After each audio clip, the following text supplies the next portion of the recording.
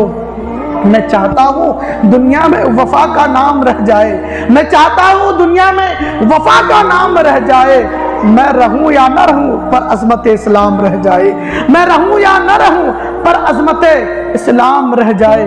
اللہ سبحانہ وتعالیٰ کی بارگاہ میں دعا کرتے ہیں، اللہ سبحانہ وتعالیٰ ہم تمام کو اہل بیت اطہار کی سچی اور پکی محبت عطا فرما۔